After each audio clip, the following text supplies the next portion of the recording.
పుడితే గోదావరి జిల్లా వాళ్ళకు అల్లుని లెక్క కావాలి అనేటట్టే ఉన్నాయి వాళ్ళ ఈ నడుమ కనిపిస్తున్న వార్తలు చూస్తుంటే. పెళ్లి కానీ చాలా మందికి అర్జెంటుగా గోదావరి జిల్లాల అమ్మాయిని పెళ్లి చేసుకొని సెట్ అయిపోవాలి అని తహతహలాడుతుర్రట. ఏటుంటుంది అక్కడ ఇంత స్పెషల్ అంటారా? చూసిరా పోర్రి. ఇదేందయ్యో ఇది గోదావరి జిల్లాల అల్లుడు ఎందుకు కావాలనుకుంటుర్రో చూయిస్తామని చెప్పి ఏందో ఫుడ్ ఫెస్టివల్కు పట్టుకొచ్చిర్రు అనుకుంటుర్రులే. ఈ ఐటమ్స్ అన్ని చూసి ఫుడ్ ఫెస్టివల్ స్టాళ్లలో ఉన్న ఐటమ్స్ కాదు ఇవన్నీ. గోదావరి జిల్లాల ఇంటికి వచ్చిన అల్లునికి పండుగ నాడు అత్తగారోళ్ళు వడ్డించిన ఐటమ్స్. ఒక్కటి కాదు రెండు కాదు మొత్తం 250 తీర్ల ఐటమ్స్ వడ్డించి పెట్టిర్రు. పాపం ఇక అల్లుడన్నా బ్రోకి ఇవన్నీ చూడంగానే కడుపు నిండినంత పని అయిపోవచ్చు. ఇవన్నీ నేను గినే తింటే నా పొట్ట గుట్టలాగా ఓడు ఖాయమే అనుకొని గుట్కలు మింగిండట పాపం.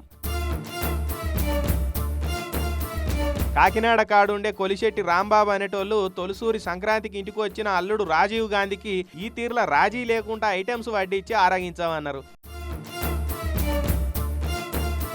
మీరు వెట్టినాయన్ని ఆరగిస్తే గిన నన్ను పరామర్శించడానికి మళ్ళీ మన పెళ్లికి వచ్చినంత మంది చుట్టాలు వస్తారని బుగులు పడి అందులో నచ్చిన పదార్థాలు 4 ముక్కలు తినడట పాపం.